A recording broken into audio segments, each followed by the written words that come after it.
अपनी संतान के विषय में अपने माता पिता ही चिंतित होते हैं।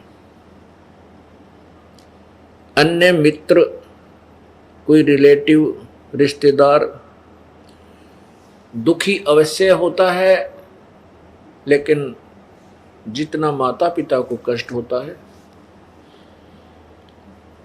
इतना अन्य को नहीं होता। ये यथार्थ बात है। तो हम कबीर परमेश्वर जी के बच्चे हैं और कबीर परमेश्वर ही हमारे सभी संकटों का निवारण कर सकते हैं। उन्हीं को हमारे ऊपर रहम आता है, दया आती है। वो परमेश्वर आकर के हमें ज्ञान देते हैं, समझाते हैं कि तुम काल के जाल में फंसे पड़े हो। यहां तुम्हें इस माया का नशा करा के अज्ञान रूप अंधेरे में भरमाया हुआ है। परमात्मा हमें याद दिलाते हैं कि तुम काल के जाल में फंसे पड़े हो। यहां कोई बेटा नहीं, कोई बेटी नहीं, कोई पुत्र नहीं, कोई पुत्री नहीं, कोई माता पिता नहीं, कोई संबंधी नहीं। कहने का तात्पर्य ये है कि हम जैसे अपने रिश्तेदारों को अपना मानते हैं, अपनी बेटी को अपना मानते हैं, पुत्र को अपना मानते हैं, संतान को अपना मानते हैं, ये अपनी नहीं है। आज मृत्यु हो जाती है तो न संतान साथ चलेगी, न संपत्ति साथ चलेगी, तो अपनी कहां हुई। यहां केवल स्वार्थ संबंधी एक दूसरे के साथ जुगाड़ जुड़ रहे हैं। एक दूसरे से हम केवल स्वार्थ से संबंधित हैं। अब परमात्मा ने कहा है कि मतलब के बिना कोई नहीं अपना। भाई, मतलब के बिना कोई नहीं प्यारा। उसके विषय में क्या बताते हैं? बहुत ही साधारण सा उदाहरण दिया इस वाणी में। भाई, जब तक बैल चले हड़िये में तब तक डाले चारा। जब तक बैल चले हड़िये में तब तक डाले चारा। बूढ़ा वृद्ध हुआ जब नाथ काट दी, वो दर दर ठोकर खारा। मतलब के बिना कोई नहीं प्यारा। हमने इसका खूब बिटर एक्सपीरियंस है, क्योंकि इस दास का जन्म किसान परिवार में हुआ। हम देखा करते थे बैल से सारा उसके 8-7 वर्ष का जीवन जो उस बैल का होता था उससे काम लेते। उसके बाद या तो किसी को दे देते, वो जैसे ये ले जाते काटने वाले, चाम उतारने वाले, या कोई ज्यादा धार्मिकता दिखाता कि मैं उनको नहीं दूंगा, वो उसकी नाथ काट के और गले से रस्सा काट के लठ मार देता। वो इधर उधर कमजोर इतना होता, चला नहीं जाता और इधर उधर धक्के खाता।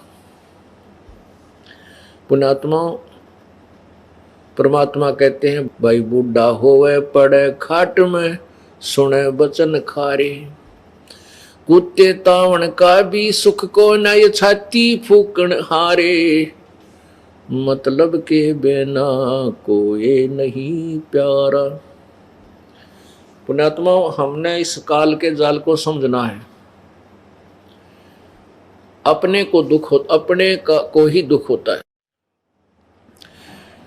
एक लड़की की शादी की, ब्याह करा। विवाह के 1 वर्ष बाद वो बेटी का पति दुर्घटनाग्रस्त होकर के मृत्यु को प्राप्त हो गया। बड़ा दुख हुआ परिवार को। 13 दिन के बाद उसके छोटे भाई के साथ उस लड़की का संबंध कर दिया। अब लड़की की माता पहले तो बहुत बुरी तरह रो रही थी, और जिस दिन उस छोटे भाई के साथ उसका संबंध जोड़ दिया, खुशी मना रही थी। कोई दुख नहीं था, लेकिन लड़के की मां फिर भी टक्कर मार मार कर रो रही थी। पुण्यात्माओं, इस काल ने हमें ऐसा बांध रखा है, इसने अपने स्वार्थवश हमें यहां पर पाल रखा है। 1,00,000 मानव शरीरधारी प्राणियों का यो नित्य आहार करता है, और उसी के लिए हमें एक दूसरे के साथ झूठे मोह ममता में और ये झूठा सुख दे करके फंसा रखा है। तो कबीर परमेश्वर को, जो हमारे पिता हैं, उनको हमारा तरस आता है, हमारे ऊपर रहम आता है। अपनी संतान के लिए वो भटकते फिरते हैं। परमात्मा कहते हैं, गोता मारूं स्वर्ग में और जा बैठूं पाताले, कह कबीर ढूंढता फिरूं अपने हीरे माणिक लाल।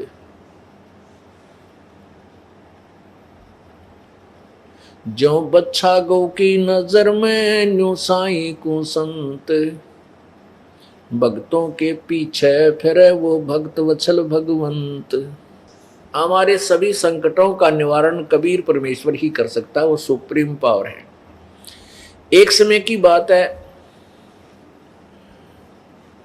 उत्तर प्रदेश के, अपने उत्तर प्रदेश राज्य में, स्टेट में एक मगहर स्थान है, मगहर नगर है।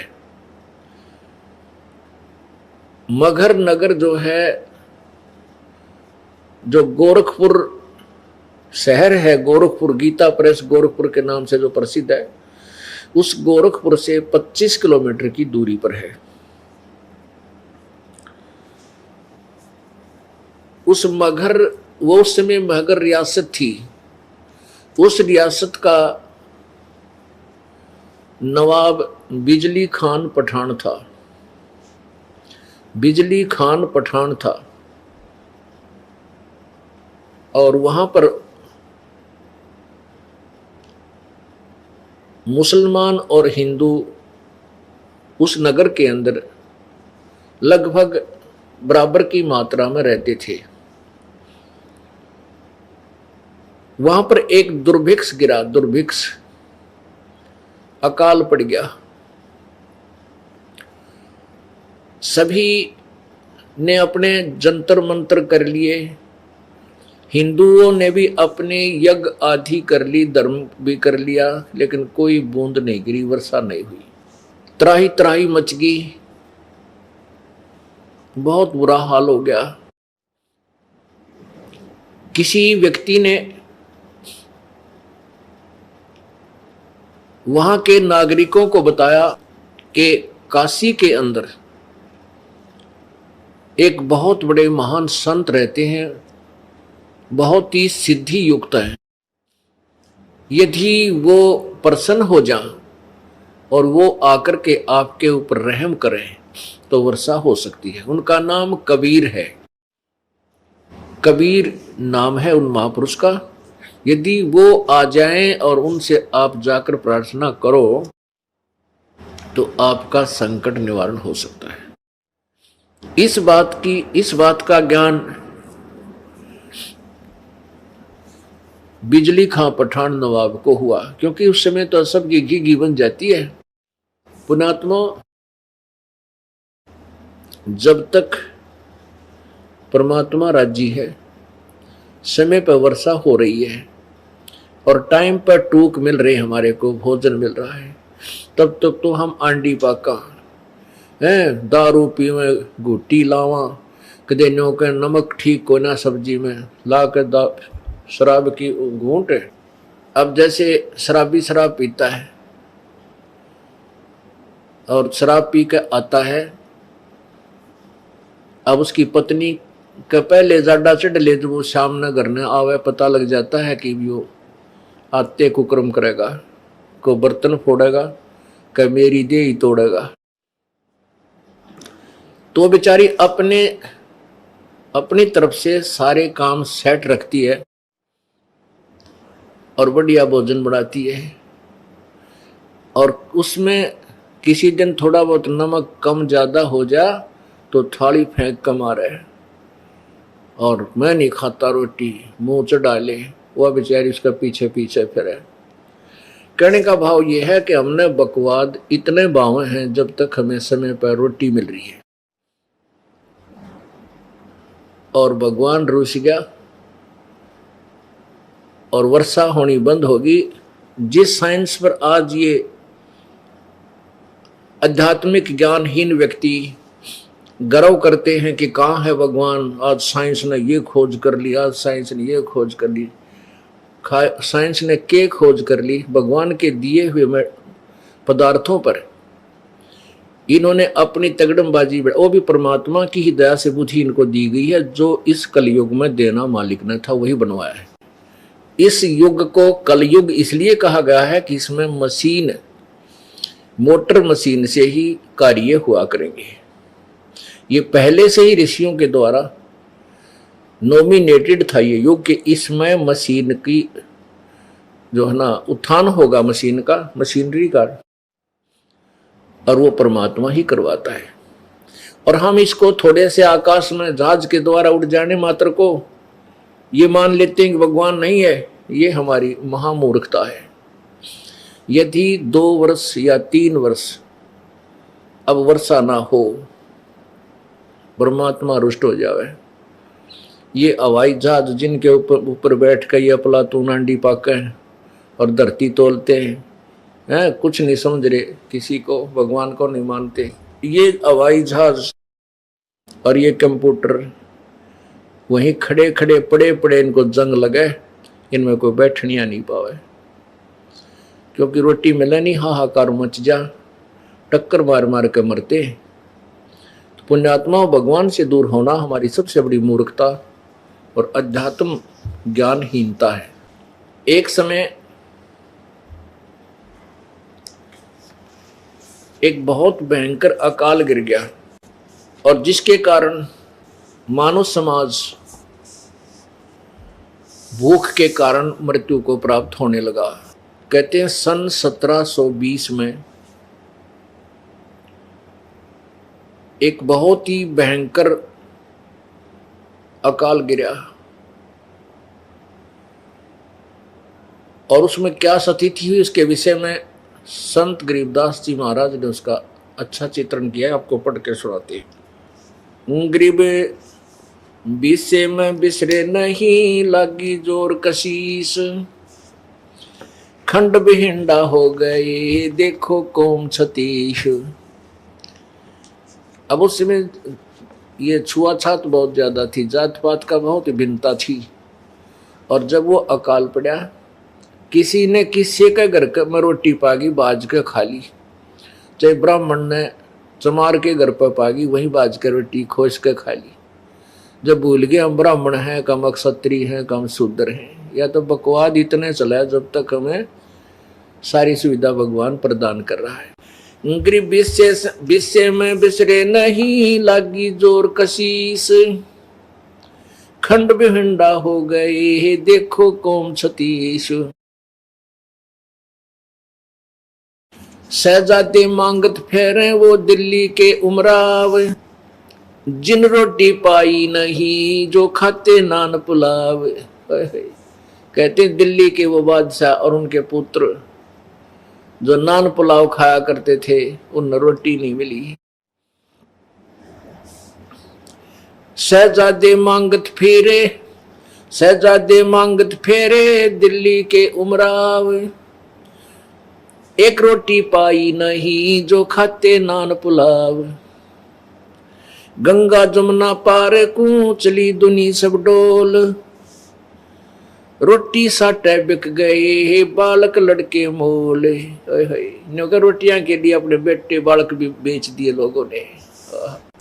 इससे आगे क्या कहूं, बीती बहुत बिताड़, बासमती भोजन करें जिन पाया नहीं पवाड़े।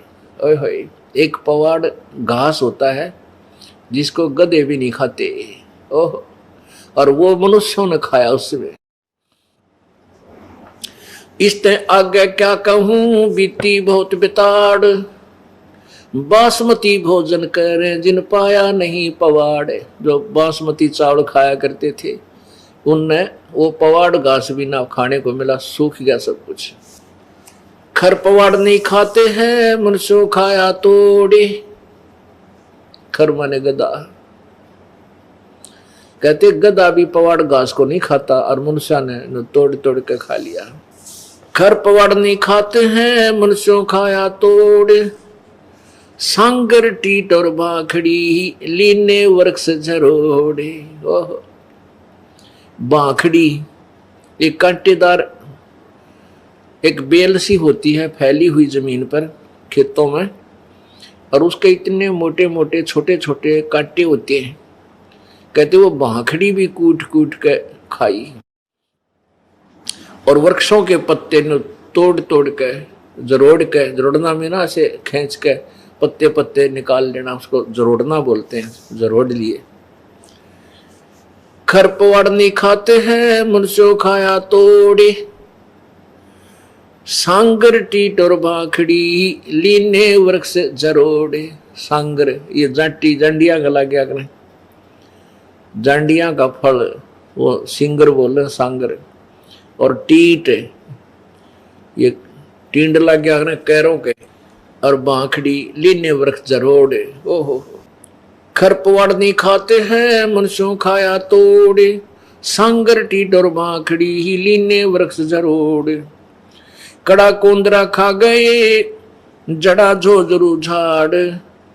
इसते आगे क्या कहूं रही न बोदी बाड़े। बोदी बाड़, बाड़ होती थी कांटेदार झाड़ियों की, अपने खेतों के चारों तरफ रक्षा करने के लिए बाड़ लगाते थे। कहते वह भी कूट कूट कर इंसानों ने खा ली। कड़ा कोंदरा खा गए जड़ा झोझरू झाड़। इसते आगे क्या कहूं रही न बोदी बाड़। फजल किया यूं दुख सुन्या बरसे दीन दयाल। आए इंद्र गर्ज करे सुभर तालम ताल। सुभर सरवर ताल। सातों धातुर सात अन वर्षाही के माही। मेर मौज मौला करी बादल पछाए जाही। बरसे इंद्र घन गोरे करे उतरा हुक्म हजूर। खलक मुलक सब आवादाने ना कहीं होत कसूर। ये बीसे की बाता हैं लगा 21 ऐन। 60 महीना शुभ घड़ी ही सातों आठों चैन। कहते हैं ये तो 1720 में आपको बताई कि बहुत बुरा हाल हो गया था। फिर 1721 में 60 महीना शुभ घड़ी और 7वां 8वां का दिन था, रात 7 और 8 की रात 60 की। कहते हैं फिर परमेश्वर कबीर जी का आदेश आया और फिर इंद्र ने यहां वर्षा की। बरसे इंद्र घन घोरे करे उतरा हुक्म हजूर। हजूर माने पूरे परमात्मा का आदेश आया इसके पास। खलक मुल्क सब आवादाने ना कहीं होत कसूर।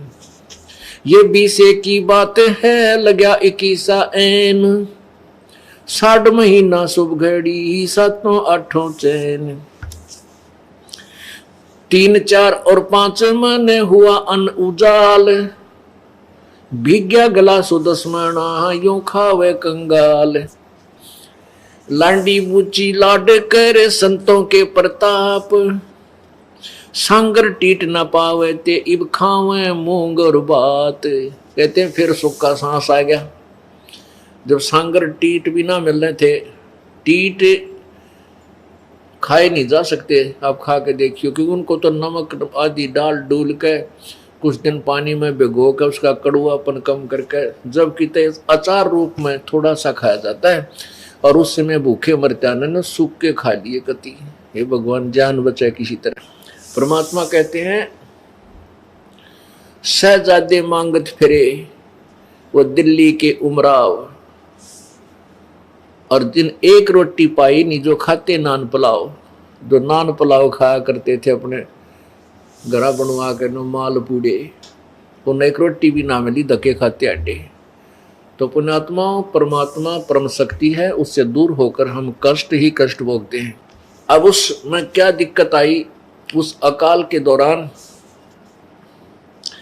सासू साली माए क्या बाप पूत बिछो, सकल कबीला तज गए ऐसा व्याप्या द्रोह। अब तो हम एक दूसरे के नात तीर बड़े आंडी पाके बैठे हैं।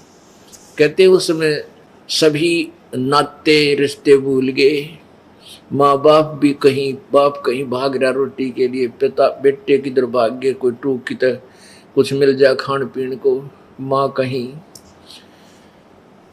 पुण्यात्मा इसे गंदे लोक में हम रह रहे हैं। यहाँ पर ना जाने कितनी आपत्तियां एक सेकंड में आ जाए, और हम उस लोक को छोड़ाए जहां आपत्ति नाम की चीज नहीं। अब जब तक हम वहां नहीं जानेंगे, इतने यहां सुख हो नहीं सकता।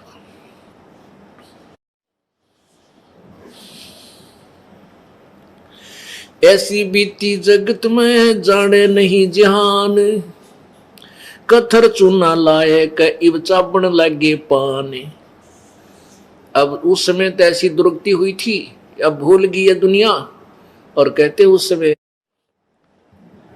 इब यो चूना और कत्था ला के पान खान लागे, बकवाद करें। बता पान के पेट भर कोरी बकवाद। अब उस समय वो कहाँ गई थी वो पान, जब टक्कर मारते फिरे थे एक आहार के लिए। तो पुण्यात्मा, इसलिए हमने विकार नहीं करने चाहिए, परमात्मा से डर के यहाँ से पीछा छुटवाना चाहिए, ताकि ये आपत्तियों के घर में फिर ना आ जावा।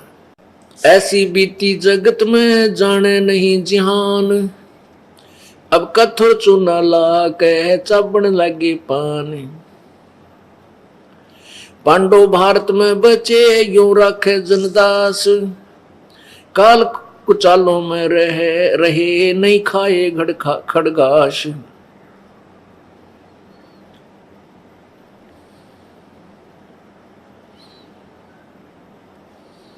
पुण्यात्मा, इसके साथ साथ एक निर्णय और दिया है परमेश्वर की प्यारी आत्मा गरीबदास जी ने, परमेश्वर से प्राप्त उस तत्व ज्ञान के आधार से। कबीर परमेश्वर से प्राप्त तत्व ज्ञान के आधार से कि जो परमेश्वर की प्यारी आत्माएं थी,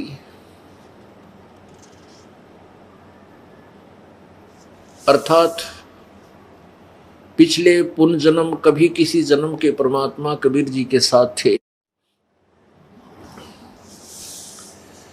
उनके ऊपर परमात्मा ने विशेष कृपा की। ऐसी आपत्ति में उन्होंने ये खड़ घास नहीं खाए, उनकी व्यवस्था परमात्मा ने की। अब जैसे महाभारत कितना भयंकर युद्ध हुआ, उसमें पांडवों की रक्षा बनी और सब दुनिया मर गई। ऐसे ही परमात्मा ऐसी आपत्तियों में कबीर परमेश्वर के बच्चों को, कबीर परमेश्वर की जो विशेष आत्माओं को, विशेष कौन सी होती हैं, जैसे वैसे तो हम कबीर जी के सभी बच्चे हैं, सभी उसी की आत्मा है। कीड़ी, हाथी, कुंजर, राजा, रंग, महादेव, ब्रह्मा, विष्णु, महेश और हम। विशेष आत्मा वो हैं जो उनकी आज्ञा का पालन करके उनके अनुसार चल रहे हैं। जैसे एक पिता की 5-6 बेटे हैं और 2 पुत्र उसकी आज्ञा का पालन ना करके बकवाद करते हैं, कि तो चोरी करते हैं, कि तो लठ बजाते हैं, कोई झगड़ा करते हैं, तो वो विशेष आत्मा उसके बच्चे नहीं हैं। आत्मा में दुख तो होता है, लेकिन वो उसकी आज्ञा से बाहर जा करके है, तो उन पर विशेष ध्यान ना दे करके पिता उनकी तरफ विशेष ध्यान देता है जो उसकी मर्यादा में चल रहे हैं। और जो दूसरे हैं मर्यादाहीन रहते हैं, उनसे तो पैसे भी छुपा कर रखा करे, कभी रास्ते ये निकाल ना ले जाए। तो ऐसे ही जो परमेश्वर की प्यारी आत्माएं कभी किसी उसके चरणों में रही हैं, उस अक्षेत्र में परमात्मा ने अकाल नहीं गिरने दिया। तो यहाँ उसी के विषय बताते हैं। पांडव भारत में बसे, जैसे पांडव भारत में बचे यूं राखे जनदास, काल कुचालों में रहे नहीं खाए खड़गाश। अपने आत्माओं, हम भूल जाते हैं परमात्मा को थोड़ा सा सुख होते हैं, इसलिए परमेश्वर कहते हैं इस झूठे सुख को सुख है ये मान रहा मनमोद। अकाल गिरने से पहले धरती तोलने थे और फिर कैसी दुर्गति होगी, टक्कर मारते मेरे, ना कोई भाई साथ रहा, ना कोई रिश्तेदार साथ रहा, ना कोई संबंधी टोया पाया। इसलिए परमात्मा कहते हैं झूठे सुख को सुख है ये मान रहा मनमोद। ये सकल जबीना काल का कुछ मुख में कुछ गोत है। जिसमें मगहर के अक्षेत्र में अकाल गिरा, तराई तराई मच गई, राजा के पांव के तले की जमीन भी खिसक गई, का बुरा हाल होगा। सभी जंतर मंतर सभी देवी देवताओं को हिंदुओं ने मना लिया और सभी क्रियाएं कर ली मुसलमानों ने, लेकिन वर्षा नहीं हुई। जब बिजली खां पठान को पता चला कि बनारस में कबीर नामक महापुरुष परम संत रहते हैं, यदि वह मेहर कर दे तो वर्षा हो सकती है, तो वीर देव सिंह बघेल काशी का नरेश, वो कबीर परमेश्वर की शक्ति से परिचित था, उनका शिष्य हो चुका था और साधु संत की मर्यादाओं से, परमात्मा की मर्यादाओं से परिचित हो चुका था। बिजली खां पठान मगहर नवाब ने 2 सैनिक भेजे, सिपाही घोड़े के ऊपर, और कहा, एक पत्र लिख दिया वीर देव सिंह बघेल के नाम कि मैंने सुना है कि आपके शहर में कोई कबीर नामक संत है और मेरे क्षेत्र में भयंकर अकाल गिर चुका है। आपसे प्रार्थना है कि उस कबीर संत को मेरे यहां भेज दें और इन सैनिकों के साथ वो घोड़े पर बैठकर आ जाए, यहां वर्षा करवानी है। हम इतने अज्ञानी हैं भक्ति मार्ग से, बताइए कोई बड़का का खेल था, संत ने बुलावा, कौन सी धरण ठवानी थी। अब वो सैनिक लेकर वो पत्थर चल पड़े, जाकर के वीर देव सिंह बघेल, वीर सिंह बघेला उस राजा को बिजली खां पठान का संदेश दे दिया। उसने पत्र पढ़ा, वीर देव सिंह ने पत्र पढ़ा और तुरंत पत्र लिख दिया और मौखिक भी उन सैनिकों से कहा, उस पत्र में भी लिख दिया और सैनिकों से भी बोल दिया कि भाई बिजली खां पठान से कहना कि ये कोई तरीका नहीं संत को बुलाने का और उससे रहम पाने का। उसमें पत्र में भी लिखा और सैनिकों से बोल दिया कि बिजली खां पठान आवे और संत के चरणों में नतमस्तक हो और प्रसन्न होकर ये उसके साथ चले तो बात बनेगी। ना कोई बड़का खेल नहीं है कि उसने भेज दिया, कोई इंजेक्शन थोड़ा लवाना था, वे आते ला देंगे। तो वो दोनों सैनिक वापस आ गए बहुत शीघ्रता से। जब बिजली खां पठान को संदेशा मिला, तुरंत सैनिक लेकर के सैकड़ों की संख्या में अंगरक्षक घोड़ों पर सवार होकर के वो तुरंत चल पड़ा। वीर देव सिंह बघेल नवाब के घर पर पधारा, पहुंच गया तो वीर सिंह बघेल ने कहा कि मेरे साथ चल परमात्मा के पास, और वहां जाकर उनके चरण छूले, पकड़े, प्रसन्न होंगे तो चलेंगे, निसंत के को ऐसे नहीं बोला करते कि यहाँ भेज दो। तो बिजली खां पठान और वीर सिंह बघेल दोनों राजा वहां पहुंचे, परमात्मा को प्रणाम किया, क्योंकि वीर सिंह बघेल कबीर परमेश्वर के शिष्य थे। परमेश्वर ने पूछा कैसे आना हुआ राजन? दास की कुटिया पर। वीर सिंह बघेल ने दंडोत प्रणाम करके उठकर कहा, प्रभु ये बिजली खां पठान मगहर के नवाब हैं, आपसे कुछ प्रार्थना करने आए हैं, मेरा ये मित्र है। परमात्मा ने कहा, बोल बच्चा, क्या आदेश है? बिजली का पठान ने कहा, प्रभु एक अर्ज है मेरी, हमारे क्षेत्र में दुर्भिक्ष गिर गया है, बहुत भयंकर अकाल गिर गया है, त्राई त्राई मची है प्रभु, आपकी रजा हो जावे तो एक वह वर्षा हो। पुण्यात्मा, उन ब्राह्मणों ने, उन हिंदुओं ने जो वहाँ मगहर में निवास करते थे, सब पत्रे पुत्रे देख लिए थे और भविष्य वक्ताओं से, भविष्य के जानने वाले, भविष्यवाणी करने वालों से भी संपर्क कर लिया था।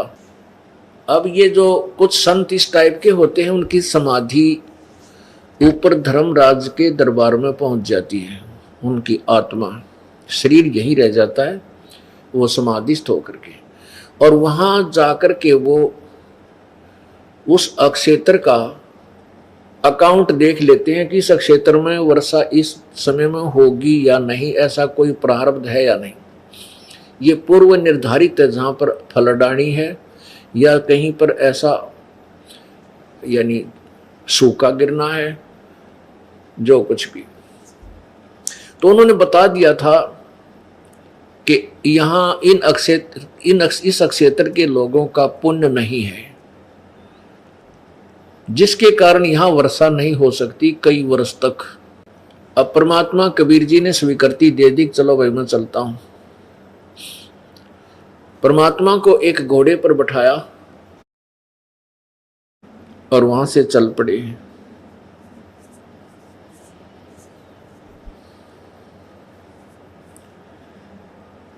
जब रास्ते में आ रहे थे तो वहां एक नाथ जी, वैसे अन्य लोग नहीं जानते थे, परमेश्वर कबीर जी ने पहचाना उसको कि वो गोरखनाथ जी थे। गोरखनाथ जी क्योंकि वहाँ गोरखपुर का स्थान है जहाँ पर विशेष साधना गोरखनाथ जी ने की थी, इसलिए गोरखपुर नाम से वो शहर प्रसिद्ध हुआ। उसमें गोरख टीला भी है। अब पुण्यात्माओं, हम ये सोचते हैं कि ये संत जैसे गोरखनाथ जैसे पार हो गए, और इनकी इतनी सिद्धियां थी कि एक बार गोरखनाथ जी ने अपने गुरु मच्छंदर नाथ के भ्रम को निवारण करने के लिए एक पहाड़, जो पहाड़ था मिट्टी का, पत्थर का, उस पूरी पहाड़ी को सोने का बना दिया था अपनी सिद्धि शक्ति से। और गोरखनाथ जी ने अपने गुरुजी मच्छंदर नाथ जी के शरीर को, जो एक राजा की रानी ने उस मच्छंदर नाथ का शरीर कटवा के नष्ट करवा दिया था, जला दिया था।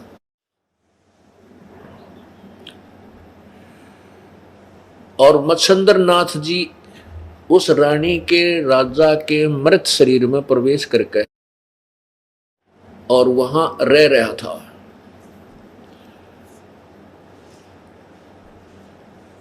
तो गोरखनाथ ने मच्छंदर नाथ जी की आत्मा को राजा के शरीर से निकाला, और जो राख पड़ी थी, अस्थि पड़ी थी मच्छंदर नाथ की, जड़े हुए शरीर की, सभा की हुई, उन अस्थियों से अपनी सिद्धि शक्ति से मच्छंदर नाथ का शरीर बना दिया और उसमें प्रवेश कर दिया। इतनी शक्ति थी इस गोरखनाथ में, लेकिन न तो इसका मोक्ष था, ऐसे ब्रान माटी नो की नो रही, उसका प्रमाण दिया जा रहा है। अब क्या होता है कि जिस गोरखनाथ जी का शरीर छूट गया, मर गया, अब ये सूक्ष्म शरीर में, प्रेत वाले शरीर में पितर रूप में घूमते रहते हैं। जैसे हम गोपीचंद और भर्तरी को मुक्त मानते हैं, वो मुक्त नहीं है, ऐसे ही पितर रूप में भटक रहे हैं। जहां जाए कहीं प्रकट हो जाते हैं, दर्शन दे देते हैं किसी को, फिर अंतर ध्यान हो जाते हैं। तो ये मोक्ष प्राप्त प्राणी के लक्षण नहीं है। मोक्ष प्राप्त प्राणी बहुड़ कर इस संसार में नहीं आता।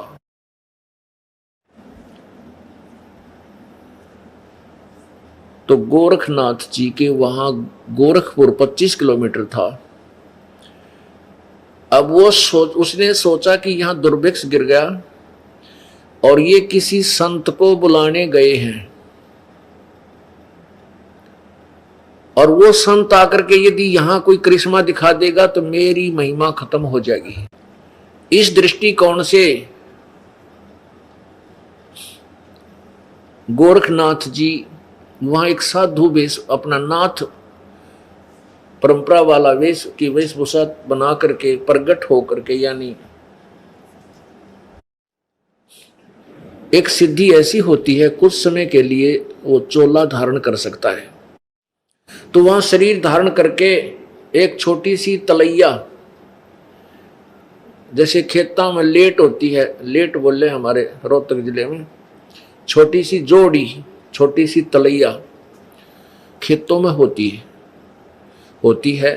तो वो तलैया सूखी पड़ी थी, उस तलैया के ऊपर गार्ड का अपना वो चिमटा, ये त्रिशूल, और वहां बैठ गया ऐसे आसन लगा के। जब परमात्मा आ रहे थे और मगहर में प्रवेश करने को जा रहे थे, मगहर नगर से 1.5 किलोमीटर दूर, ये दास देख कर आया ये घटना, वहां पर आज भी अवशेष बचाया, शेष बाकी हैं, अवशेष बचे हुए हैं। और वहां के लोग, वहां के व्यक्ति ये प्रमाण देते हैं कि सचमुच ऐसा हुआ था। जब परमेश्वर कबीर जी ने देखा कि नाथ जी आए हुए हैं, गोरखनाथ बैठा है और इसके मन में के दोष है, वो तो अंतर्यामी थे, वहीं रुकवा लिया घोड़ा और राजा से कहा कि, नवाब से कहा कि हे राजन बिजली खां पठान, आप इतनी दूर गए काशी में 200-250 किलोमीटर, ये देखो महापुरुष बैठे हैं आपकी बनी में, आपके जंगल में, इनसे अर्ज करो, ये जो चाहे सो कर सकते हैं। अब गोरखनाथ जी सुने और दूना फूल गया, कुप्पा हो गया। तो बिजली खां पठान, हमारे मन में भी एक दोष रहता है, तो क्योंकि कबीर परमात्मा को जब जहां से बिजली खां पठान लाए बैठा के, तो वो उस समय कपड़ा बुने थे, एक गरीब जुलाहा बैठा खड्डी में और कपड़ा बुने, तो उसके मन में जचना थी कि वो संत है, भगवान तो बहुत दूर की बात, उसको भगवान माना, तो वो ले जरूर आ रहा था, पर बिजली खां पठान के मन में भी खोट था कि संत तो ना लगता। तो दोनों की फड़क निकालनी थी, एक तीर में 2 शिकार करने चाहे परमात्मा ने।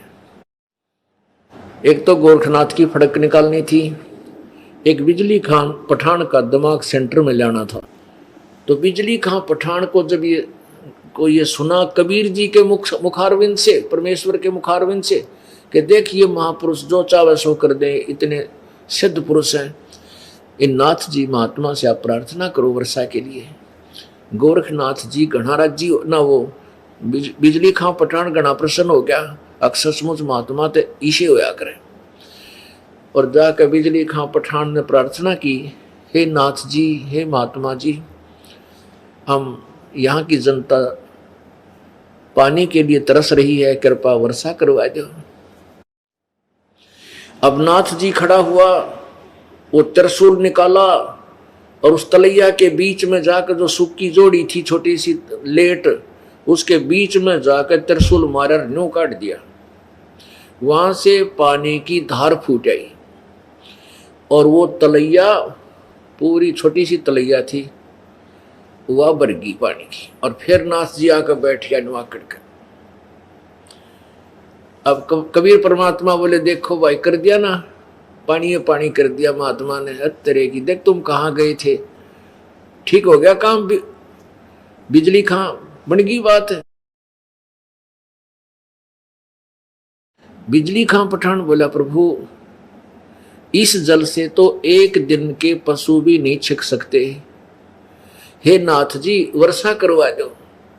नाथ जी कहते हैं कि इस अक्षेत्र के पुण्य समाप्त हो चुके हैं, इस अक्षेत्र के लोगों के पुण्य नहीं है, इनके प्रारब्ध में यहाँ वर्षा नहीं है, और मैंने इंद्र तक के कागजों को टटोल लिया है, इस क्षेत्र में 2-3 वर्ष तक वर्षा नहीं हो सकती।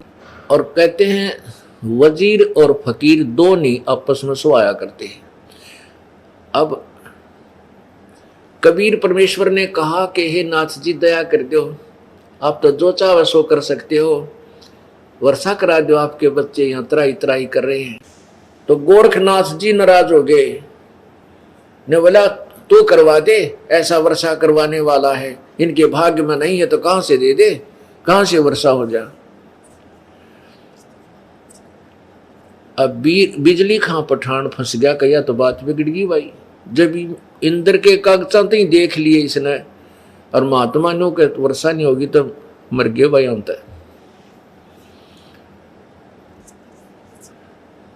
तब बिजली खां पठान को चिंतित देखकर परमेश्वर ने कहा कि आप जाओ, सभी यहां से अपने नगर को जाओ। और परमात्मा जहां वो गोरखनाथ जी बैठे थे उससे 200 फुट की दूरी पर वहां बैठ गए, ऐसे लीला करके जैसे ध्यान लगा रहे हैं। कहने लगे भाई तुम जाओ, मैं अर्ज करूंगा भगवान से, जब सुन ली मेरी तो मैं यहां बैठ जाता हूं। अब बिजली खां पठान ने सोची देख कुछ ना होना भाई, मेरे ख्याल में इस कबीर ने भी पता लग गया कि हमारे बाग में कोई ना यूं खिसकेगा, भाग जाएगा यहां से। परमात्मा उसके अंतर की बात जानकर ने बोला बिजली खां जल्दी चले जाओ अपने घर को, कहीं रास्ते में भीग ना जाओ तुम वर्षा से, तू नवाब है। अब उन्हें सोची भाई चली, कह दिया संत ने, चला अपने घर में। अब वो आधा किलोमीटर गांव से जब रह लिए, इतने जबरदस्त बादल आए नो उमड़ के, और सारी रात वर्षा हुई नो कम से कम 8 घंटे, और भर दिए सब ताल, सब पानी पानी कर दिया परमेश्वर कबीर जी ने। बोलो सतगुरुदेव की, बंदी छोड़ कबीर परमेश्वर जी की जय।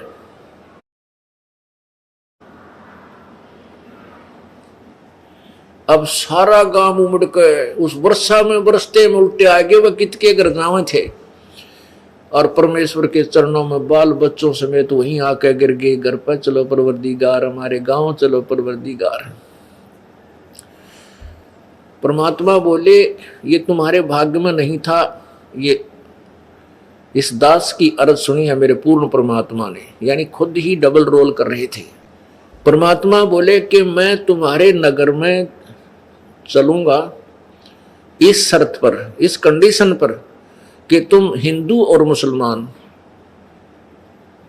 मेरा उपदेश लोगे, मेरे शिष्य बनोगे। परमात्मा ने कहा ये तो एक आपत्ति थी, ऐसी ऐसी ना जाने कितनी आपत्ति तुम्हारे अंदर आएंगी, उनको भी दूर करूंगा। अब इतनी समर्थता देख के पूरे नतमस्तक हो गए, प्रभु जैसे आप कहोगे वैसे ही कर लेंगे। तब परमात्मा कबीर जी ने उनके नगर में प्रवेश किया। हिंदू और मुसलमानों को दोनों को संदेश दिया। हिंदू और मुसलमान दोनों ने परमात्मा की शरण ग्रहण की। बिजली खां पठान भी उनका शिष्य बन गया।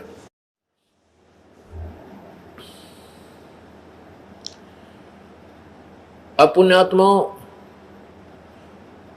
इन अज्ञानी संतों ने, गुरुओं ने, नकली ब्राह्मणों ने एक धारणा फैला रखी थी कि जो मगर मरता है वो गधा बनता है, नरक जाता है।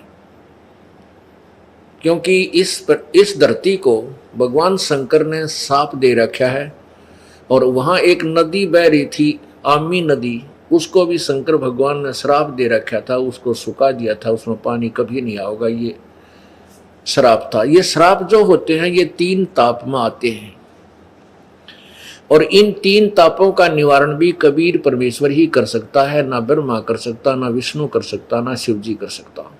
जैसे विष्णु जी को श्राप दिया था नारद ने कि तूने मेरे साथ धोखा किया है तो तू भी अपनी पत्नी के वियोग में पृथ्वी पर धक्के खाओगा, अपनी पत्नी के वियोग में तू भटकता फिरेगा, और मेरे जैसे मुंह आड़े तेरी मदद करेंगे बंदर। तो नारद के श्राप को, उस 3 ताप को विष्णु नहीं काट सका, उसको भोगना पड़ा। रामचंद्र रूप में जन्म हुआ, राजा दशरथ के घर जन्म हुआ, सीता जी का अपहरण हुआ और पूरा जीवन दुख ही दुख में। फिर रावण को मार के सीता को वापस लाए, आते सीता ने घर से निकाल दी। अंतिम सांस तक अपनी पत्नी के वियोग में मर गया। रामचंद्र जी का अंत हुआ। तो विष्णु जी भी अपने 3 ताप को नहीं काट सके तो औरों के काटेंगे। तो परमात्मा कहते हैं, गरीबदास जी ने कहा कि तुम कौन राम का जप तेजापम, और ताते कटे ना तुम्हारे 3 तापम। अब 3 ताप, जैसे किसी का पितर रुष गया, किसी का भूत आकड़ गया, किसी का कुछ और आपत्ति आ रही है, ये 3 ताप के अंतर कोई देवता रुष रहा है। इन 3 तापों की आपत्ति को भी कबीर परमेश्वर ही दूर कर सकता है और कोई नहीं कर सकता।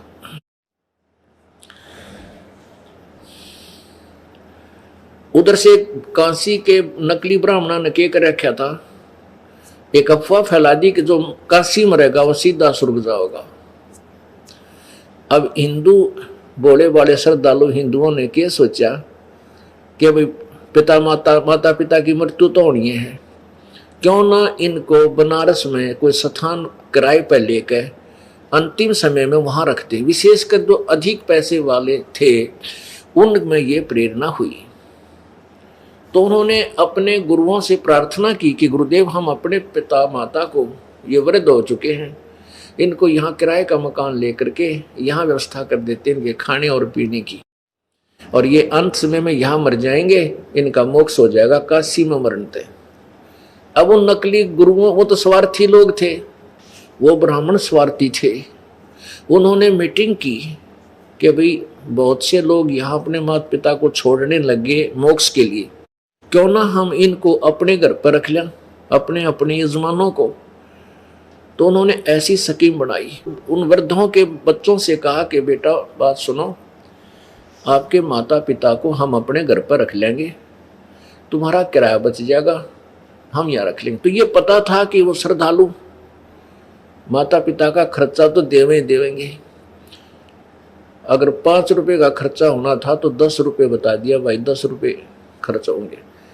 तो उन श्रद्धालुओं ने 10 रुपये महीने के या 2 महीने 10 के, उसमें ऐसा एक जो ना महंगाई नहीं थी, ऐसा हो गया। तो क्या हुआ कि उन नकली ब्राह्मणों के घर पर भीड़ होगी, तो एक के घर में 20-20 बुढ़े और बुढ़िया, कोई तो थूका है, कोई खांसा है, किसी के दस्त लाग रहे हैं, ब्राह्मटी होगी। अब उन्होंने सोची ये बुढ़ा माता पिता बुजुर्ग हो जाए तो 1-2 संगवाना भारी हो जाता है, और उनने या आपत मोल ले ली, 20-25 बुढ़े घर में रख लिए लालच में।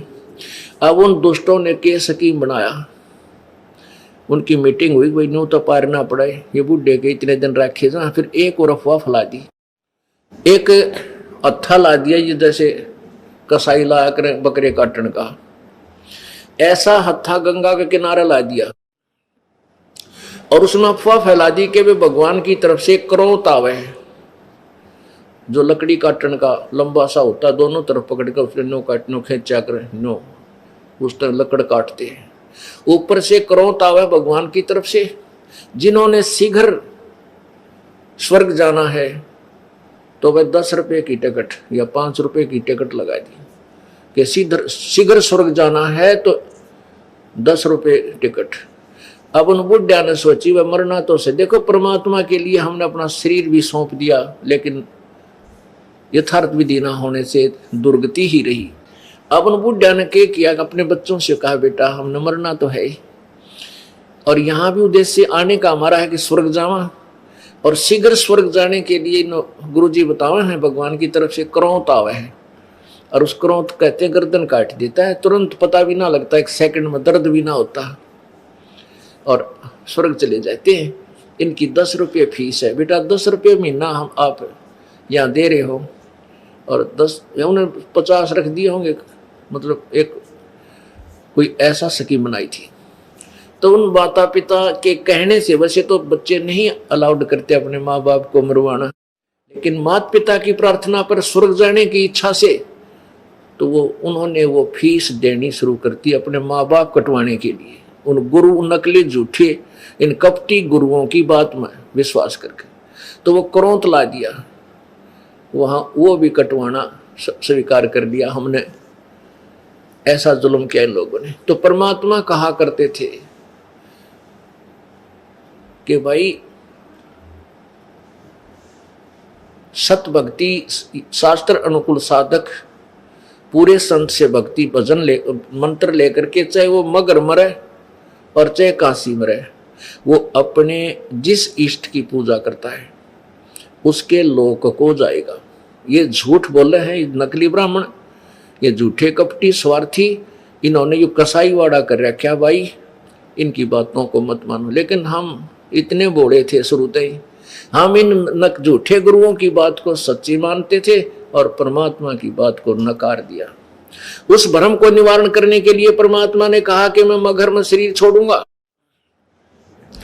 और पंडितों आ जाइयो, देख लियो अपने पत्रे लेकर मैं कहां जाऊंगा, नरक जाऊंगा या गधा बनूंगा या नरक स्वर्ग से भी आगे जाऊंगा, मैं सतलोक जाऊंगा, वहां से मगर में मर के। वो दिन निश्चित कर दिया, वहां से पैदल चाल पड़े परमात्मा, 3 दिन में पहुंचे और साथ में काशी का नरेश वीरदेव सिंह बघेल अपनी सेना लेकर साथ चल पड़ा कि अपने गुरुदेव का शरीर में यहां लाऊंगा काशी में और हिंदू रीति से अंतिम संस्कार करूंगा। यदि बिजली खां पठान राजी खुशी नहीं देगा तो उसके साथ युद्ध करके जबरदस्ती छीन के लाऊंगा। सेना ले चला। उधर दूसरी तरफ बिजली खां पठान को पता चला कि गुरुदेव यहाँ आ रहे हैं, हमारे पीर, और शरीर छोड़ेंगे। तो बिजली खां पठान ने अपने मुसलमानों से विचार विमर्श किया, मंत्रियों से, कि अभी अपने पीर का शरीर हम नहीं देंगे, हम अपनी मुसलमान रीति से इनका अंतिम संस्कार करेंगे और इन मुसलमान हिंदुओं को नहीं देंगे, ये इनको जलाएंगे, जो हमारी विधि के विरुद्ध है। उनने भी ठान ली कि यदि कोई वीर सिंह बघेला आएगा यहाँ से हिंदू लेना चाहेंगे शरीर को, हम नहीं देंगे, चाहे हमने युद्ध करना पड़े। तो दोनों तरफ से सेना तैयार होगी। परमात्मा वहां पहुंचे और परमेश्वर ने कहा भी मैं स्नान करूंगा बहते पानी में। अब बिजली खां पठान ने कहा, ए परमेश्वर, हे गुरुदेव, यहाँ बहता पानी नहीं है, ये दरिया सूखी पड़ी है, भगवान शंकर के श्राप तो है, इसमें जल नहीं है प्रभु, आसपास कोई दरिया नहीं है, आपके स्नान के लिए हमने बाहर से ही मीठा पानी ला के रखा है, इस क्षेत्र में मीठा पानी भी नहीं रहा। परमात्मा बोले वो दरिया दिखाओ कहाँ सूखी। नगर के बिल्कुल साथ में ही वो सूखी दरिया पड़ा था और देखने वाले दर्शक भी हजारों की संख्या में, हिंदू मुसलमान और दोनों नरेश, बिजली खां पठान और वीरदेव सिंह बघेल वहां पहुंच गए। उस सूखी नदी, आमी नदी पर खड़े होकर परमात्मा ने ऐसे इशारा किया, संकेत जैसे ट्रैफिक का सिपाही ट्रैफिक को ऐसे हाथ कर देता है, वो एकदम जोर से चल पड़ती है। ऐसे ही परमात्मा ने ऐसे संकेत किया था। 2-3 किलोमीटर की दूरी पर एक धमाका सा हुआ, आवाज हुई जैसे बम फटा हो, और कुछ ही क्षणों में, कुछ ही देर में वहां से पूरी आमी नदी बरकर पवित्र शुद्ध स्वच्छ जल से और बह कर चल पड़ी। बोलो बंदी छोड़ कबीर परमेश्वर जी की जय।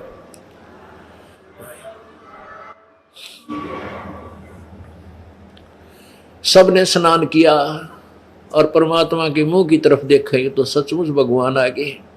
अब वो 3 ताप जो शंकर जी का श्राप था, परमेश्वर ने वो ताप भी दूर कर दिया। फिर कहा, भाई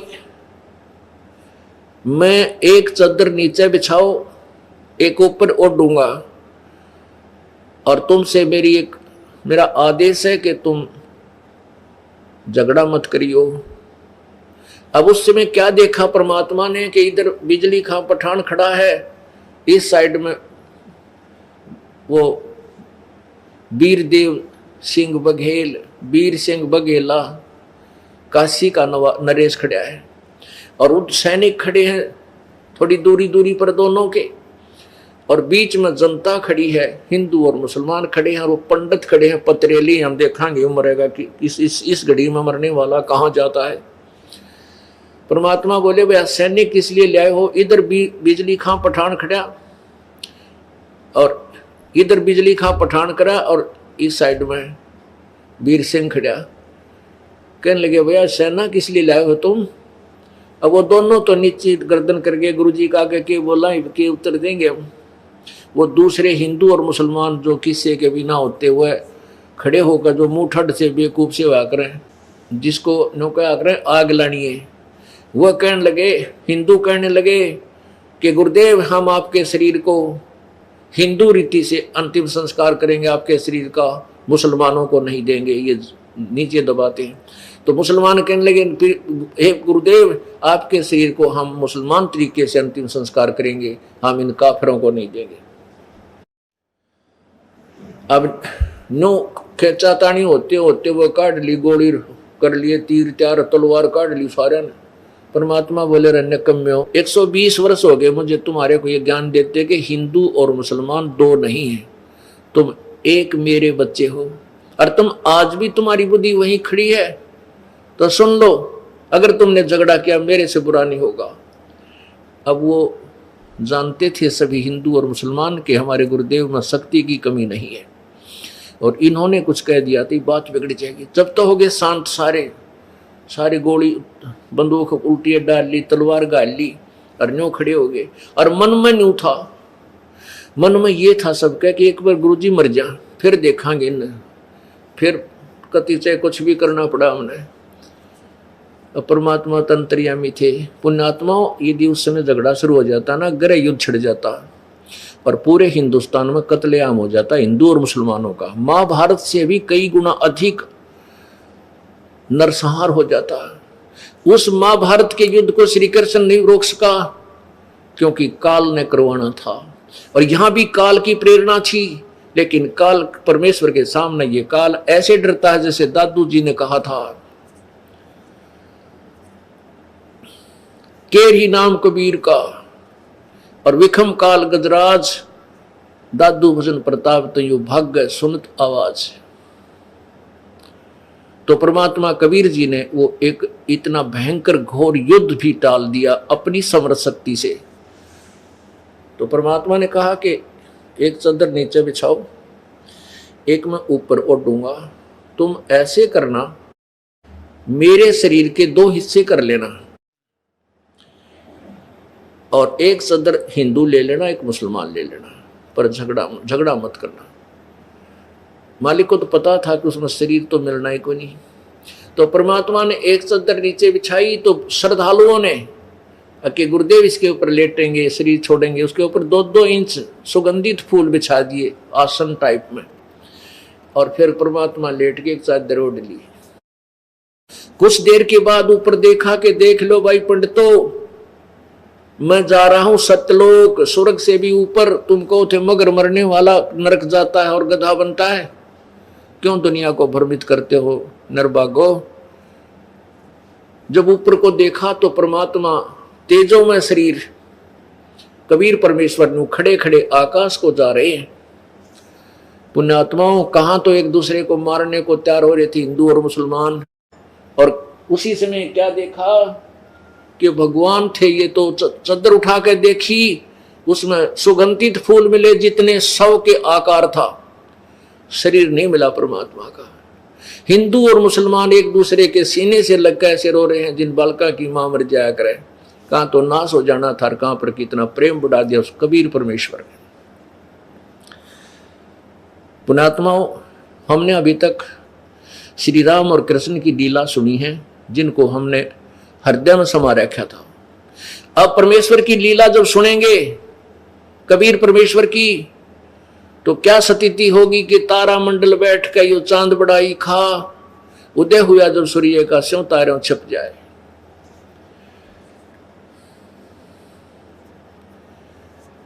पुण्यात्माओं, जैसे हम काल के जाल से निकलना चाहते हैं, कुछ भ्रमित भक्त किसी से भ्रमित होकर के या अपनी कमजोरी से संत से दूर हो जाते हैं। वो कहते हैं हम तो घर पर बैठकर भक्ति कर लेंगे। अंतिम श्वास तक इस दास से आपको लगाव रखना पड़ेगा, तो आप यहां से पार होगे, अन्यथा नहीं हो सकती। अब रास्ते में काल का और भयंकर जाल है।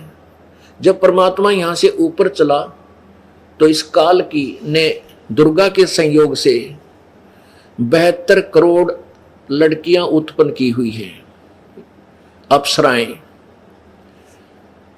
और ऐसे ही 33 करोड़ देवता उत्पन्न किए हुए हैं। तो ऊपर सुंदर शरीर वाले पुरुष भी हैं, स्त्री भी है। जब ये आत्मा इस शरीर से निकलकर सूक्ष्म शरीर में ऊपर स्वर्ग आदि को जाती है या सतलोक को चलेगी, उससे पहले ही एक दूसरे से आकर्षित होकर ये वहीं पर उलट पुलट होकर के और काम बिगाड़ लेते हैं। आप एक दूसरे में उलझ जाते हैं। परमात्मा जब ऊपर को जा रहे थे तो दुर्गा, अन्य जो अप्सराएं थी, उनकी हिम्मत नहीं पड़ी कि हम इसको जाकर छेड़ दें, टोक दें, इनके आगे कोई ऐसा वैसी अदा करें ताकि कहीं श्राप ना दे दे। तो सब डर गई। वो दुर्गा ने स्वयं एक सुंदर अप्सरा का रूप बनाया और परमेश्वर से आकर कहने लगी तू मेरे से शादी कर ले, ऊपर आकाश में मेरा एकांत में स्थान है, मंदिर है, ऐसा है वैसा है। परमात्मा ने कहा, अब यहाँ थोड़ा सा एक वाणी सुनाते हैं कबीर परमेश्वर और उस दुर्गा के आपस में वार्ता की, संवाद की नाम अगर पियाना सतगुरु की नाम अगर पियाना सतगुरु की नाम अगर पियाना हो, दोनों दीन चले संग जाके हिंदू मुसलमान हो, दोनों दीन चले संग जाके हिंदू मुसलमान हो। भाई मुक्ति खेत को छाड़ चले हैं। जो बनारस ने कहा करते यो यहाँ जो मरेगा वो मुक्त हो जाएगा। भाई मुक्ति खेत को छोड़ चले हैं, तज काशी अस्थाना हो, मुक्ति खेत को छाड़ चले हैं, तज काशी अस्थाना हो। शाह सिकंदर कदम लेत है, शाह सिकंदर कदम लेत है, पातशाही सुल्ताना हो, दोनों दीन चले संग जाके हिंदू मुसलमान हो। भाई चार वेद के वक्ता ज्ञानी, भाई चार वेद के वक्ता संग हैं, वो खोजी बड़े बयाना हो। सालग्राम सुरत ते सेव, सालग्राम सुरत से सेव, ज्ञान समुद्र दाना हो, दोनों दीन चले संग जाके हिंदू मुसलमान हो। भाई 60 दर्शन जाके संग चले हैं, वो गावत बाणी नाना हो। अपना अपना इष्ट संभाले, अपना अपना इष्ट संभाले, वो बच्चे पोथी पाना हो, दोनों दीन चले संग जाके हिंदू मुसलमान हो। भाई चादर फूल बिछाए सतगुरु, वो चादर फूल बिछाए सतगुरु, देख सकल जहाना हो। चादर फूल बिछाए सतगुरु, वो देख सकल जहाना हो। चार दाग से रहत जुलदी, चार दाग से रहत जुलदी, अवगत अलख अमाना हो, दोनों दीन चले संग जाके हिंदू मुसलमान हो, दोनों दीन चले संग जाके हिंदू मुसलमान हो। बीर सिंह बघेला विनती कर है और बिजली खान पठाना हो। बीर सिंह बघेला विनती कर है, वो बिजली खान पठाना हो। दो चादर बख्शीश करी है, दो चादर बख्शीश करी है, दीन यो परवाना हो, दोनों दीन चले संग जाके हिंदू मुसलमान हो। भाई नूर नूर निर्गुण पद मेला, यो देख देख बहे हैराना हो। नूर नूर निर्गुण पद मेला, देख बहे हैराना हो। पद लोलीन हुए अविनाशी, पद लोलीन हुए अविनाशी, पाए पिंड न प्राणा हो, दोनों दीन संग चले संग जाके हिंदू मुसलमान हो, दोनों दीन चले संग जाके हिंदू मुसलमान हो। भाई शब्द स्वरूप साहेब सर्वंगी, शब्द शब्द समाना हो, शब्द स्वरूप साहेब सर्वंगी, शब्द शब्द समाना हो। दास गरीब कबीर अरस में, दास गरीब कबीर अरस में, वो फर्क दजा निशाना हो। दोनों दीन चले संग जाके, हिंदू मुसलमाना हो। ये तो अपनी वाणी में गरीबदास साहिब जी ने काशी से मगहर आने का वर्णन और मगहर से सतलोक जाने का वर्णन किया। अब बताते हैं कि रास्ते में जब कबीर परमेश्वर जा रहे थे, दुर्गा इनके ऊपर डोरा डालने के लिए आई। देखा मगर जहूरा सतगुरु, देखा मगर जहूरा सतगुरु, देखा मगर जहूरा हो। काशी में कीर्ति कर चाले, वो झलमल देही नूरा हो। काशी में कीर्ति कर चाले, वो झलमल देही नूरा हो। भाई माया आदि अरस्तें उतरी, अरस माने आसमान से, ये आदि माया दुर्गा। माया आदि अरस से उतरी, वो बनी अप्सरा हूरा हो। माया आदि अरस्तें उतरी, बनी अप्सरा हूरा हो। हम तो बरे कबीर पुरुष को, हम तो बरे कबीर पुरुष को, तू है दुल्ला पूरा हो। काशी में कीर्ति कर चाले, वो झिलमिल देही नूरा हो। माया कहे कबीर पुरुष से, मेरा देखो बदन जहूरा हो। माया कहे कबीर पुरुष से, मेरा देखो बदन जहूरा हो। अरस विमान स्वर्ग में मंदिर, अरस विमान स्वर्ग में मंदिर, भोगे मुझको सूरा हो। काशी में कीर्ति कर चले, वो जलमिल देही नूरा हो। कह कबीर सुनोरी माया, कुटल नजर तुम घूरा हो। जिन भोगी सोए कल रोगी, जिन भोगी सोए कल रोगी, होगे धूरम धूरा हो।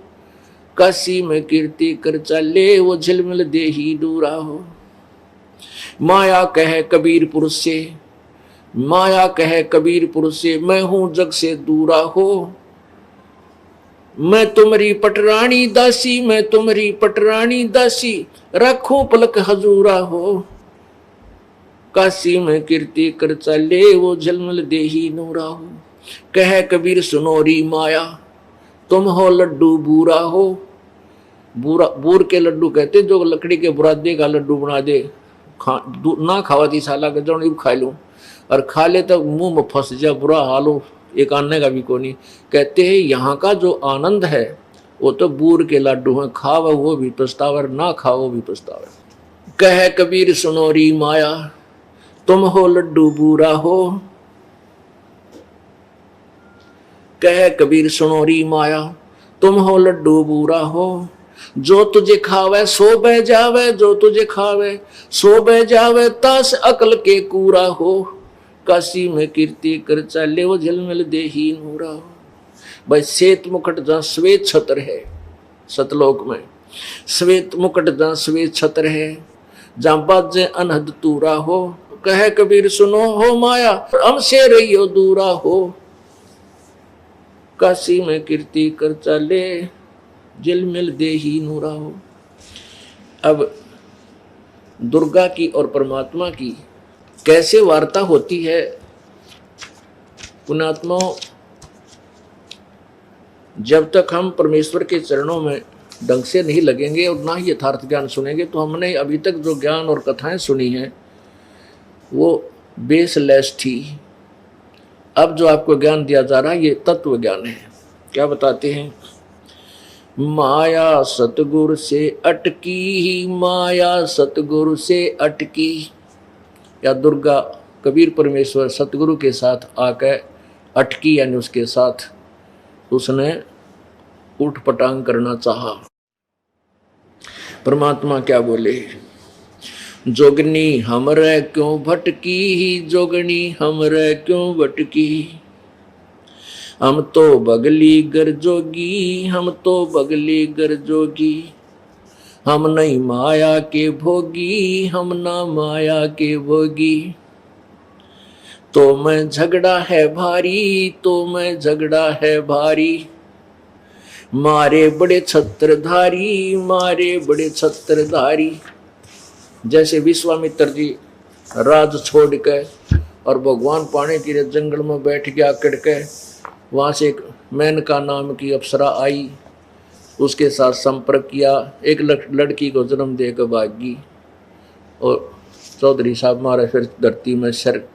कहते हैं तन मारे बड़े छत्रधारी। अब क्या कहती है दुर्गा? सेवा कर सुमनी की, सेवा कर सुमनी की। परमात्मा बोले हमको लागत है फीकी, हमको लागत है फीकी। हमरी सार नहीं जानी, हमरी सार नहीं जानी। अरे तत घाल देई घाणी, अरे तत घाल देई घाणी। परमात्मा बोले तू चलती फिरती क्यों नाही? परमात्मा बोले जाती रहे तुम यहाँ से। तू चलती फिरती क्यों नाही, चलती फिरती क्यों नाही। हम रहते अवगत पद्माही, हम रहते अवगत पद्माही। अरे तू गली है गोली, अरे तू गली है गोली। दाग लगावेगी चोली, दाग लगावेगी चोली। अब दुर्गा कहती है मेरा अंजन है नूरी, अंजन माने शरीर। कहते देख मेरा शरीर कितना सुंदर है। मेरा अंजन है नूरी, मेरा अंजन है नूरी। अंदर में कै कस्तूरी, अंदर में कै कस्तूरी। परमात्मा बोले तुम किसी राजा पर जाओ, तुम किसी राजा पर जाओ। हमरे मन नहीं भावो, हमरे मन नहीं भावो। अब क्या कहती है दुर्गा? मैं तो अर्धंगी दासी, मैं तो अर्धंगी दासी। परमात्मा बोले हम तो अनहदपुरवासी, हम तो अनहदपुरवासी। हमरा अनहद में डेरा, हमरा अनहद में डेरा। अंत न पावेगी मेरा, अंत न पावेगी मेरा। हम तो आज जुगादनी जी, हम तो आज जुगादनी जी। अरे तुझे माता कहूँ अकधी, अरे तुझे माता कहूँ अकधी। परमात्मा की बेटी है या, क्योंकि उसी परमात्मा कबीर जी से उत्पन्न हुई है। नो कहते नहीं मैं माँ कहूँ तने बेटी कहूँ, तो किस रूप के नाता जोड़ने मेरे से आई है। अब जब देखा कि परमात्मा नहीं मान रहे हैं तो क्या कहती है? अब मैं देऊंगी गाड़ी, अब मैं देऊंगी गाड़ी। परमात्मा बोले दे ले गाड़ी। हम नहीं सुना, हम नहीं काली माना करते किसी की बूंदी अच्छी की। हम तो जोगी हैं ब्रह्मचारी, हम तो जोगी हैं ब्रह्मचारी। दुर्गा बोली के छोड़ो को ना, आसन बांधूंगी जिंदा के आसन बांधूंगी जिंदा।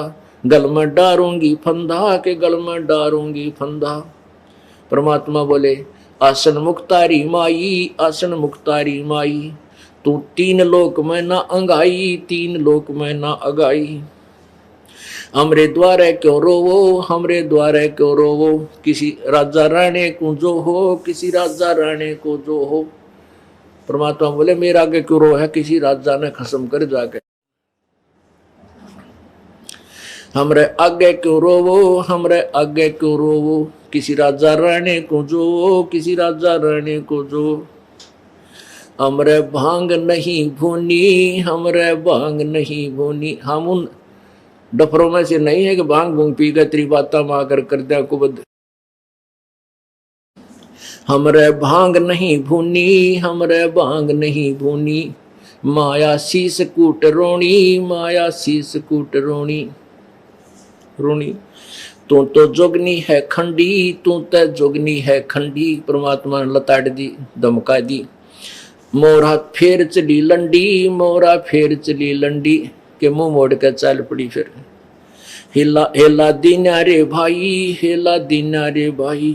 हंसा परसत ही खाई, हंसा परसत ही खाई। गरीब बदनारी लंगर कामणी। बोले मुद्रे हेत, फेट पड़े छोड़ नहीं। क्या मगहर कुरुक्षेत्र। अब परमात्मा क्या कहते हैं कि जो अच्छी बेटियां, अच्छी बहन हैं और जो बुरी हैं, उनका न्यारा न्यारा वर्णन किया है कि बदनारी से बचकर रहना चाहिए, वो अच्छी नहीं होती। और अच्छी माताओं के बारे में बहुत ही अच्छा वर्णन दिया है।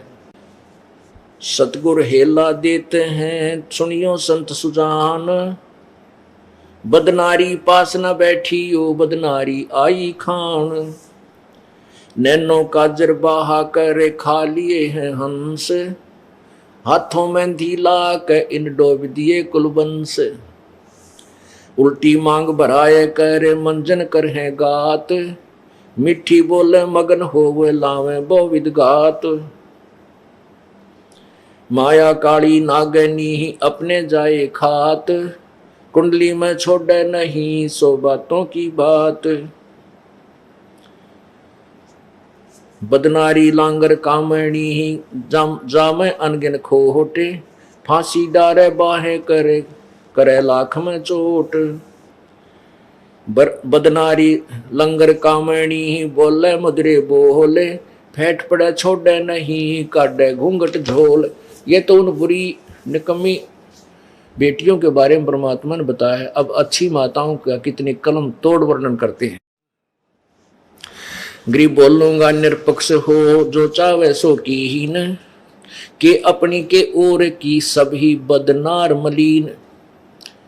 बुरी यानी बद औरत चाहे अपनी हो चाहे दूसरे की, वो निकम्मी ही होती है।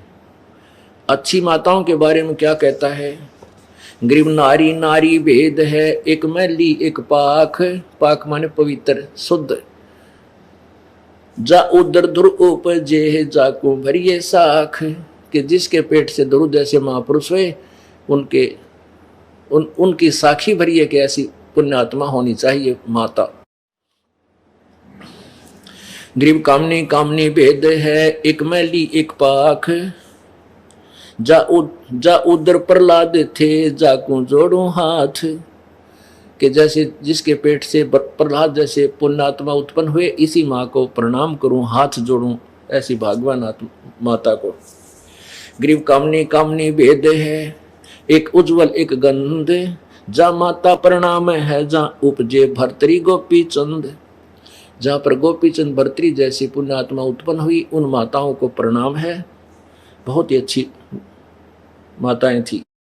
गरीब कामनी कामनी भेद है, एक हीरा एक लाल, दत्त गोसाई अवतरे अनसुईया के नाल, कि जैसे अब औरत औरत में भेद है, जैसे अनसुईया जैसी महासती के उदर से और दत्तात्रेय जैसे महापुरुष का जन्म हुआ, ऐसी माताएं भी धन्य हैं। गरीब कामनी कामनी भेद है, एक रोजम एक हंस, जनक विदेही अवतरे धन माता कुलवंशी। जिसके गर्भ से राजा जनक जैसी पुण्यात्मा ने जन्म लिया, वो माता धन्य है।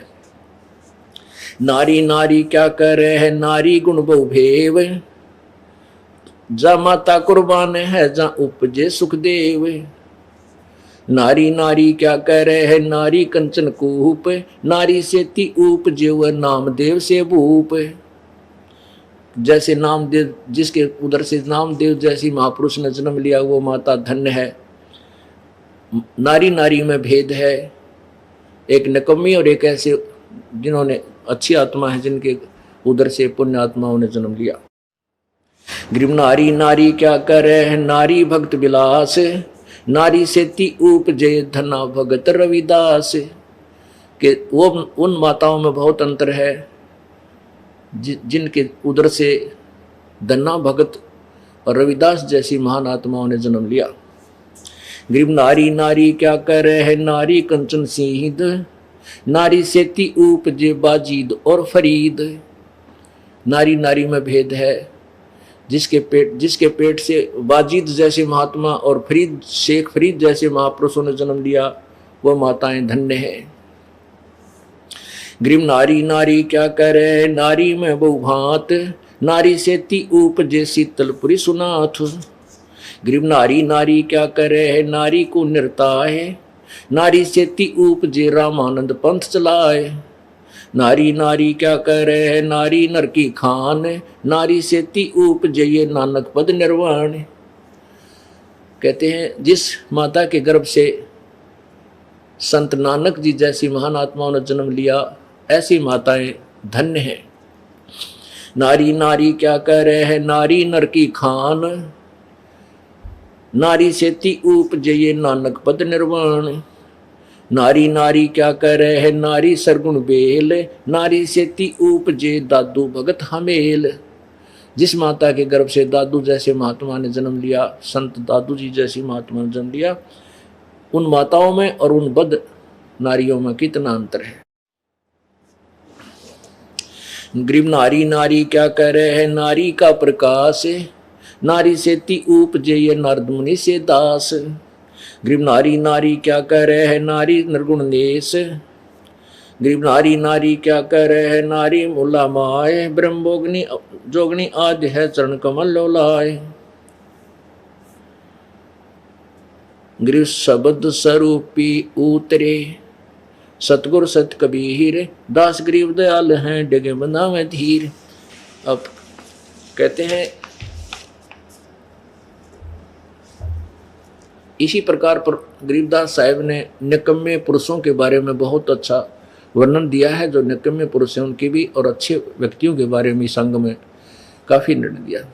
तो पुण्यात्मा, हमने अभी तक जो कथाएं कहानियां सुनी थी वो 3 लोक के भगवानों की सुनी थी। इस पूर्ण परमात्मा के तत्व ज्ञान को से अपरिचित होकर के हम इन्हीं के रंग में रंग चुके थे। अब हमने रह कर परमेश्वर की इस महिमा को सुनना है, जिस कारण से हमारी बुद्धि उठकर उस परमात्मा में समा जाएगी और फिर हम उसी के पास चले जाएंगे, हमारा पूर्ण मोक्ष हो जाएगा। अब परमात्मा हमारे को कितना लाभ देता है कि हमारे तीनों तापों का भी नाश करता है।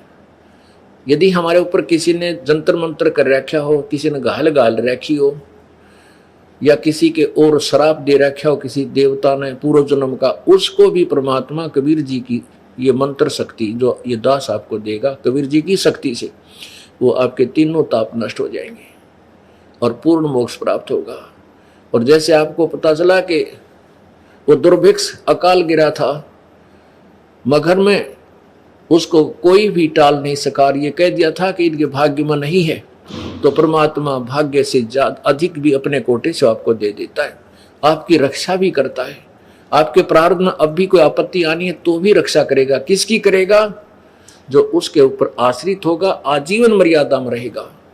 परमात्मा के नियम मर्यादा को लक्ष्मण रेखा समझ लेना और इसको कभी उल्लंघन ना करना। फिर देखना परमात्मा के खेल, जब आपके कितना काटा भी लाग जाती, दास गारंटी देता है आपके को आपका कोई भी नियम भंग नहीं होना चाहिए। परमात्मा कहते हैं जब लग हंसा हमरी आना, और काल लगे नहीं तेरा बाणा।